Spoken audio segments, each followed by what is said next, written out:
So today we have another beer talk, and this is more about the Trillium controversy. So JC just went on Craft Beer and Brewing Magazine's podcast, Craft Beer and Brewing Podcast, and I highly recommend that you check out that podcast. Really good.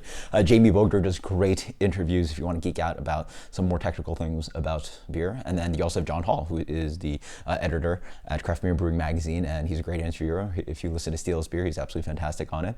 And he definitely takes a little bit more of the journalistic side and different angles of craft beer. So anyway, he interviewed JC, and I think this has to be one of the first social media / journalistic endeavors where he has actually replied to the controversy. He's obviously done it through the website that they've talked about this, and a lot of people, I mean, I've listened to the interview, and for those that are interested, please just listen to the interview, stop listening to me talking. But for those of you that have listened to the interview, I'm curious about your first impressions. My first impression wasn't that bad. I mean, I just really didn't think he came off that poorly.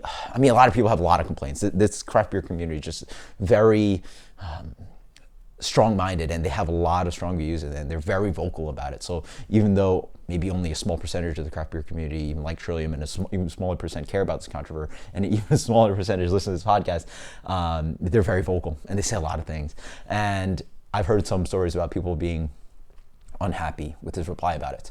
I don't know, what do I have to say? I mean, I can break it down to a couple points that I remember. A, he did end up getting choked up over this, and it choked me up too. And I can certainly see it from the human side of it. We're talking about a person that simply was a homebrewer, started a little mom and pop little brewery. I remember going to that little mom and pop brewery where nobody really cared about Trillium, and all of a sudden he's expanded to, you know, one of the best known breweries in the craft beer world, one of the most regarded breweries, you know, coming from a place of a small home brewer to something that's grown to an immense empire and expansions, all that, and getting just great accolades throughout the way, high ratings and great feedback, and all of a sudden this happens, and you know, it sucks. And then to finally hit that speed bump, and then to realize, you know, you might have messed up, you probably messed up, and your staff is unhappy, and people are unhappy, your guests are unhappy. I mean, it's a horrible feeling, I'm sure, and it's also very human to be connected to the people that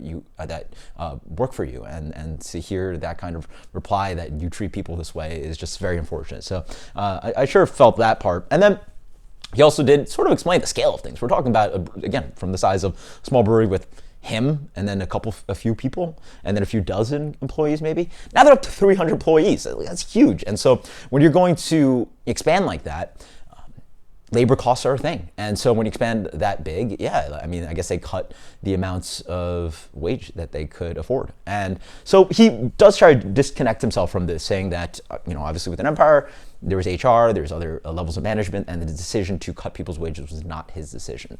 Whether that's true or not, you know, I don't know. He does vehemently also disagree and deny any allegations of pouring tequila into his beer, and also the industry standard for how they pull from a batch, and that some of it is true, but settles. I mean, as someone who actually pours a lot of New England style IPA, I will say, yeah, some of those kegs do have true in them, and there's a good amount of it. You shake up a keg, or you get towards the end of a keg, it is just straight like yeast and whatever hop and malt matter. It, you know, a good amount, some amount of your keg is gonna be like that. So the fact that Trillium was doing it, and he says he talked to people in the industry, you know, there's efficiency, and you need to save some of that batch, and so they keg some of the beer, they let it settle, and they sell it, and they do growler fills and whatever it is. So okay, but still we have to talk about the wage controversy. That's really the most important thing.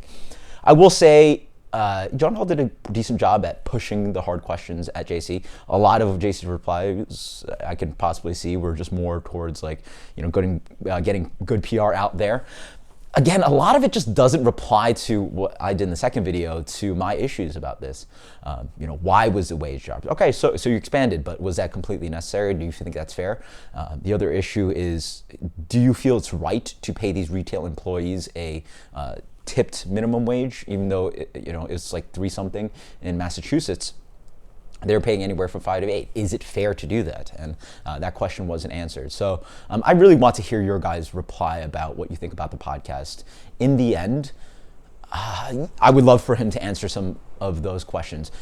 In the end, I'm also just most, in my mind, care about how the employees are feeling. Are they happy? From what I've heard, a lot of people have left. I hope the employees are happy now because they've jumped at minimum wage so much. And then again, I really think this opens up a larger conversation.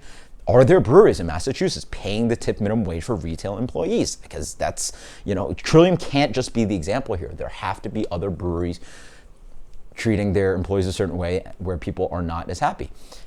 We talk about this so much, and, are the people at Trillium happy? Ideally, if they're keeping their job, they're happy. They get a great name on the resume and they make enough that they're happy about it. But how about the other people working at other parts of the industry, at other levels, and also at other breweries? Maybe a lot of them prefer to work at Trillium. And so how much are they being paid? And so are there other breweries that we actually need to care about? Because Trillium has gotten so much flack over this recently, and finally they've fixed it. But how about the other 7,000 breweries out there? Who's paying what, and how happy are the employees? So that's sort of where my mind goes to. But yeah, I'm sure you guys have a lot of opinions about what JC said and his attitude about everything. And so I really want to open it up as a discussion. Until next time, guys, cheers. Later.